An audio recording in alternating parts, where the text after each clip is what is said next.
Bismillahirrahmanirrahim. Assalamualaikum warahmatullahi wabarakatuh. Waalaikumsalam warahmatullahi wabarakatuh. Bismillahi walhamdulillah. Wassalatu wassalamu ala rasulillah. Wa ala alihi wa sahbihi wa mawala. Wa la hawla wa la quwwata illa billah. Amma ba'da. Alhamdulillah. Puji syukur kita kepada Allah subhanahu wa ta'ala, yang mana Allah subhanahu wa ta'ala telah memberikan nikmatnya yang begitu besar pada kita semua. Nikmat yang mana apabila kita hitung maka kita tidak akan mampu, sebagaimana Allah Subhanahu wa taala firmankan dalam Al-Qur'an, wa in ta'uddu ni'matallahi la tuhsuha. Dan apabila kita menghitung nikmat-nikmat Allah Subhanahu wa taala, maka kita tidak akan mampu. Maka hadirin yang sama-sama mengharap ridha Allah Subhanahu wa taala, patut kita bersyukur kepada Allah Subhanahu wa taala.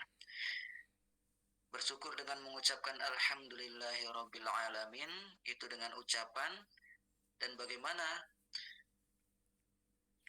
rasa syukur kita dengan perbuatan, yaitu dengan cara kita mentaati Allah Subhanahu wa taala dan menjauhi segala apa yang dilarang oleh Allah Subhanahu wa taala.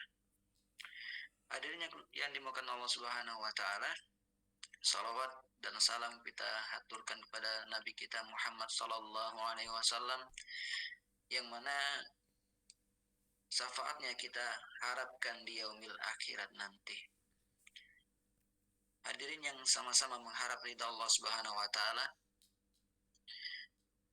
satu kisah sangat menarik yang dulu pernah diceritakan oleh guru saya, yang mana kisah ini dapat kita ambil hikmahnya, yaitu kisah seorang waliullah yang dulunya seorang yang ahli maksiat, tetapi di akhirnya dia disayang oleh Allah Subhanahu wa taala. Apa itu kisahnya? Yaitu kisah seorang ahli maksiat yang bernama Bishr rahmatullah alaih, yang hari-harinya dia bermaksiat pada Allah Subhanahu wa taala, bermabuk-mabukan, bermain wanita di tempat-tempat yang Allah Subhanahu wa taala benci dan Allah Subhanahu wa taala larang. Kisahnya dimulai dari ada seorang ulama di sekitar rumahnya, di daerah kampungnya sana, ketika dia beristirahat dan bermimpi, ada yang ingin menyampaikan salamnya untuk Bishr rahmatullah alaih. Ketika itu dia dalam mimpinya menyampaikan, so tolong sampaikan salam kepada Bishr. Dan dia tidak yakin bahwasanya mimpi itu dari Allah Subhanahu wa taala, sehingga dia bangun dan dia membuat amalan-amalan sebelum sholat taubat, sholat hajat, lalu dia tidur lagi. Maka mimpi yang sama terulang lagi 2 kali sampai 3 kali. Karena dia seorang ulama, dia tahu mimpi yang benar dan mana mimpi yang salah. Dia meyakinkan dalam hati bahwasanya itu memang benar-benar mimpi dari Allah Subhanahu wa taala, yang mana Allah Subhanahu wa taala menyampaikan salamnya kepada Bishr rahmatullah alaih melalui ulama tersebut.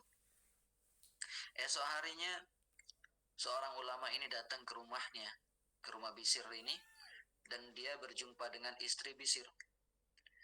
Ditanya, di mana Bishr? Kata istrinya, wahai ulama,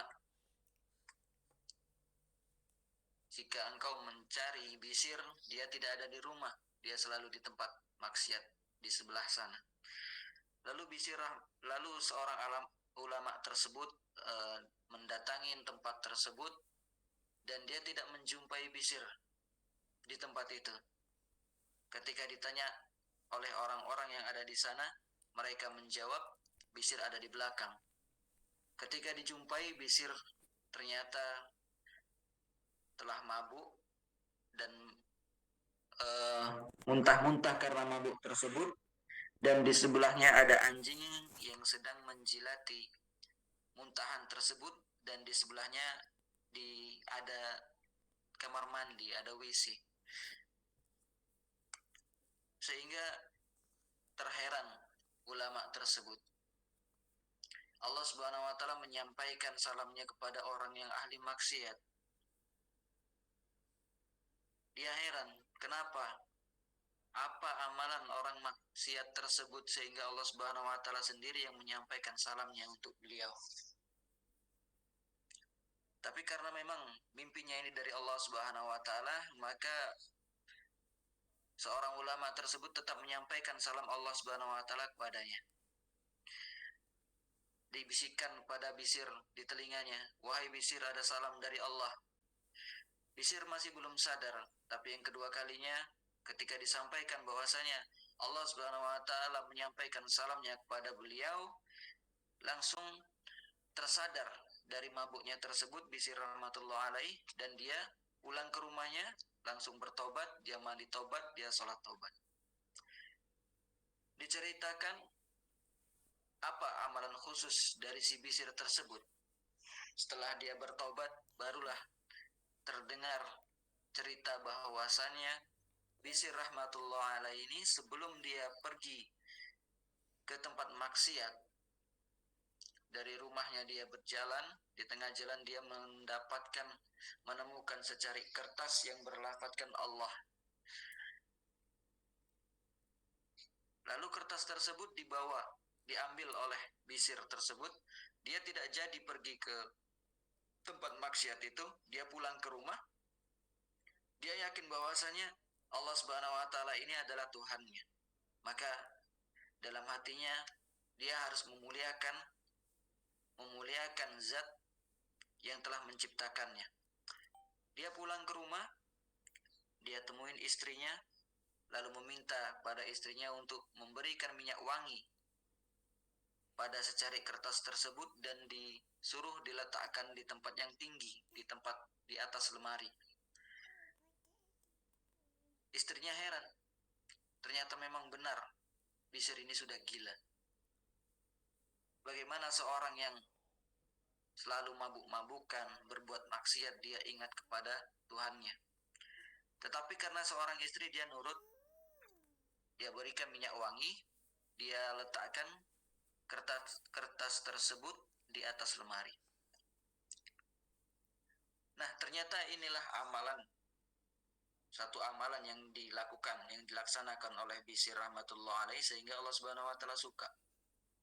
Dari sini dapat kita simpulkan bahwasanya Allah Subhanahu wa taala mengangkat derajat seseorang, memasukkan seorang ini ke dalam surga bukan karena amalannya yang banyak, bukan karena pahalanya yang banyak, tapi Allah Subhanahu wa taala memasukkan seorang hamba ini ke dalam surga itu karena rahmatnya Allah Subhanahu wa taala.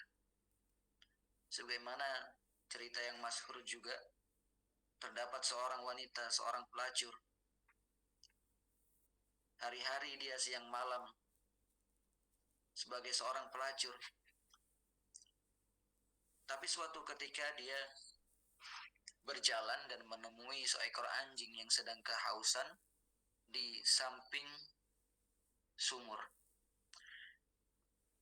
Timbullah rasa iba, rasa kasihan seorang pelacur ini, sehingga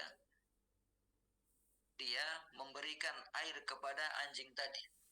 Dia masuk ke dalam sumur, dia ambil air dengan sepatunya, lalu dia berikan kepada anjing tersebut. Seorang pelacur adalah wanita yang hina. Seekor anjing adalah hewan yang najis, yang mana apabila air liurnya ini kena pakaian kita ataupun kena badan kita, maka tidak sah sholat kita. Maka harus dibersihkan dengan 7 kali basuhan dengan air, salah satunya dengan tanah, untuk membersihkan najis tersebut. Jadi hadirin yang sama-sama mengharap ridha Allah Subhanahu wa taala, bukan karena najisnya anjing tersebut ataupun bukan karena hinanya seorang pelacur tersebut sehingga Allah Subhanahu wa taala masukkan ke dalam neraka, tidak. Allah Subhanahu wa taala tahu hambanya ini adalah orang yang mana dalam hatinya ada keikhlasan untuk memberikan minuman kepada anjing tersebut. Allah Subhanahu wa taala tahu. Karena Allah Subhanahu wa taala Maha tahu, Allah Subhanahu wa taala melihat keikhlasan dalam hati seorang pelacur tersebut. Dari sini dapat kita simpulkan bahwasanya Allah Subhanahu wa taala itu tidak memandang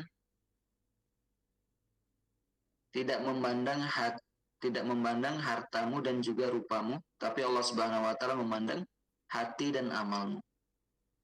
Dengan perbuatan seorang pelacur tersebut Allah Subhanahu wa taala suka, Allah Subhanahu wa taala cinta pada pelacur tersebut sehingga ketika matinya Allah Subhanahu wa taala masukkan ia ke dalam surga. Maka hadirin yang dimuliakan Allah Subhanahu wa taala, satu amalan saja yang Allah Subhanahu wa taala sukai dari kita, maka Allah Subhanahu wa taala akan memberikan rahmat kepada kita sehingga Allah Subhanahu wa taala akan memasukkan kita ke dalam surganya. Hadirin yang dimuliakan Allah Subhanahu wa taala, dari sini kita tahu dan dari kisah ini juga dapat kita simpulkan, dapat kita ambil iktibarnya bahwasanya kita tidak tahu amalan mana yang Allah Subhanahu wa taala sukai, amalan mana yang Allah Subhanahu wa taala cintai, sehingga Allah Subhanahu wa taala mengangkat derajat kita. Jadi hadirin yang dimuliakan Allah Subhanahu wa taala, sekecil-kecil apapun amalan ataupun perbuatan kita dalam berbuat baik, maka kita lakukan semampu kita, walaupun itu hanya menyingkirkan duri dari jalan. Maka hadirin yang dimuliakan Allah Subhanahu wa taala, sedikit kisah ini saya sampaikan, semoga ada manfaatnya, semoga menjadi pelajaran bagi kita untuk terus dan selalu berbuat baik sehingga Allah Subhanahu wa taala cinta pada kita. Saya akhiri dengan membaca doa kafaratul majlis. Subhanakallahumma wa bihamdika asyhadu an la ilaha illa anta astaghfiruka wa atubu ilaik. Assalamualaikum warahmatullahi wabarakatuh. Waalaikumsalam warahmatullahi wabarakatuh.